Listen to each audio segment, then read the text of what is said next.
ओम नमो भगवते वासुदेवाय। श्रीमद्भागवत महापुराणं प्रथमस्कन्धः अथ पंचमोऽध्यायः। सूत उवाच अथ तं सुखमासीन उपासीन बृहत्सवः देवर्षिः प्राह विप्रर्षिं वीणापाणिः स्मयन्निव। नारद उवाच पाराशर्य महाभाग भवतः कच्चिदात्मना परितुष्यति शारीर आत्मा मानस एव वा। जिज्ञासितं सुसम्पन्नमपि ते महदद्भुतं कृतवान् भारतं यस्त्वं सर्वार्थ परिबृंहितं। जिज्ञासितमधीतं च यत्तद् ब्रह्म सनातनम् अथापि शोचस्यात्मानमकृतार्थ इव प्रभो। व्यास उवाच अस्तेव मे सर्वमिदं त्वयुक्तं तथापि नात्मा परितुष्यते मे। तन्मूलमव्यक्तमगाधबोधं पृच्छामहे त्वात्मववात्मभूतम्। स वै भवान् वेद समस्तगुह्यमुपासितो यत् पुरुषः पुराणः परावरेषु मनसैव विश्वं सृजत्यवत्यतिगुणैरसङ्गः। त्वं पर्यटन्नर्क इव त्रिलोकी मन्तश्चरो वायुरिवात्मसाक्षी। परावरे ब्रह्मणि धर्मतो व्रतैः स्नातस्य मे न्यूनमलं विचक्ष्व। श्रीनारद उवाच भवतानुदितप्रायं यशो भगवतो मलं येनैवासौ न तुष्येत मन्ये तद्दर्शनमखिलम्। यथा धर्मादयश्चार्था मुनिवर्यानुकीर्तितः न तथा वासुदेवस्य महिमायनुवर्णितः। न यद्वचश्चित्रपदं हरेर्यशो जगत्पवित्रं प्रगृहीत कर्हिचित्।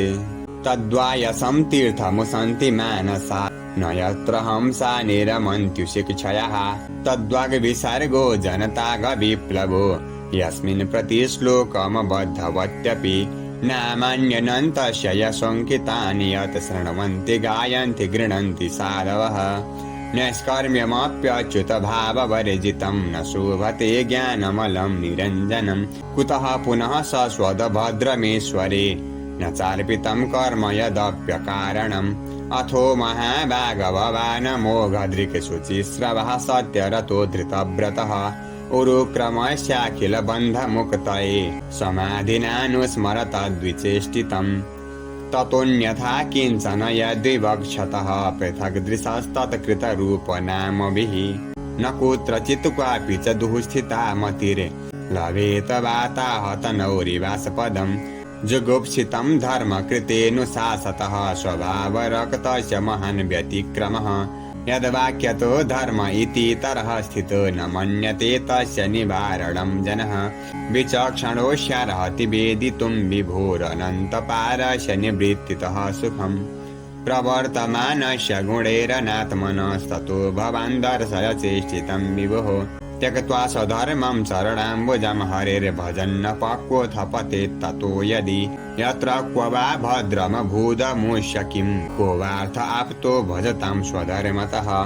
तस्यैव हेतोः प्रयतेत को विदो न लभ्यते यद्भ्रमतामुपर्यदः। तल्लभ्यते दुःखवदन्यतः सुखं कालेन सर्वत्र गभीररमहसा। न वै जनो जातु कथं च नाव्रजन् मुकुन्द सेव्यन्यवदङ्ग संसृतिम्। स्मरन् मुकुन्दं नृपगुहनं पुनर्विहातुमिच्छेन्नरसग्रहो यतः। इदं हि विश्वं भगवानिवेतरो यतो जगत्स्थाननिरोधसम्भवः। तद्धि स्वयं वेद भवांस्तथापि वै प्रादेशमात्रं भवतः प्रदर्शितम्। त्वमात्मनात्मानमवेयमोघदृक् परस्य पुंसः परमात्मनः कलाम्। अजं प्रजातं जगतः शिवाय तन्महानुभावाभ्युदयोऽधिगण्यताम्।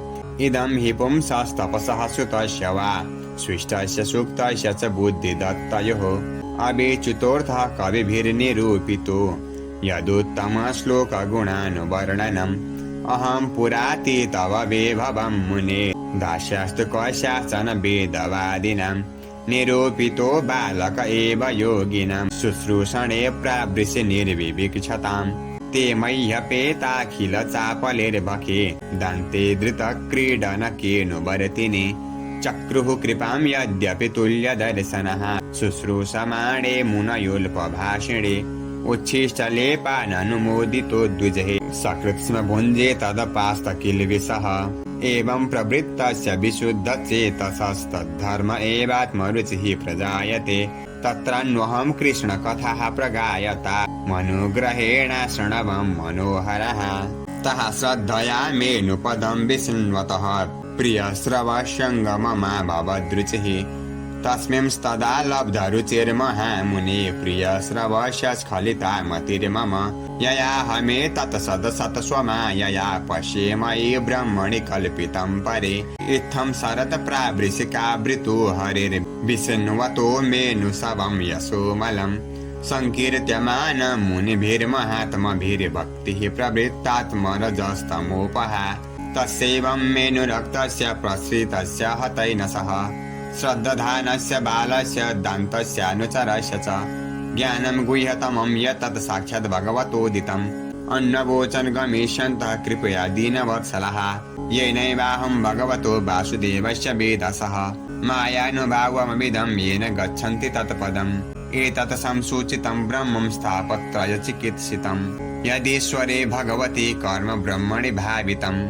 आमयो यस्य भूतानां जायते येन सुब्रत तदेव यामयं द्रव्यं न पुनाति चिकित्सितम् एवं निर्णां क्रियायोगाः सर्वे संसृतिः तवः त एवात्मविनाशाय कल्पन्ते कल्पितः परे यदत्र क्रियते कर्म भगवत्परितोषणम् ज्ञानं यत्तदधीनं हि भक्तियोगसमन्वितं कुर्वाणा यत्र कर्माणि भगवच्छेच्छया सकृते गृह्णन्ति गुणनामानि कृष्णस्यानुस्मरन्ति च नमो भगवते तुभ्यं वासुदेवाय धीमहि प्रद्युम्नाय निरुद्धाय नमः संकर्षणाय च इति मूर्तविधानेन मन्त्रमूर्तिममूर्तिकम् यजते यज्ञपुरुषं स सम्यक् दर्शनः पुमान् इमं स्वनिगमं ब्रह्मन्न वेत्य मदनुष्ठितम् अदान्मे ज्ञानमैश्वर्यं स्वस्मिन् भावं च केशवः त्वमप्यदभ्रश्रुतविश्रुतं विभुः समाप्यते येन विदाम्बुभुत्सितम् आख्याहि दुःखैर्मुहुरर्दितात्मना संक्लेशनिर्वाणमुसन्ति नान्यथा संक्लेशनिर्वाणमुसन्ति नान्यथा। जय जय श्रीमद्भागवते महापुराणे पारमहंस्यां संहितायां प्रथमस्कन्धे व्यासनारद संवादे 5मोऽध्यायः।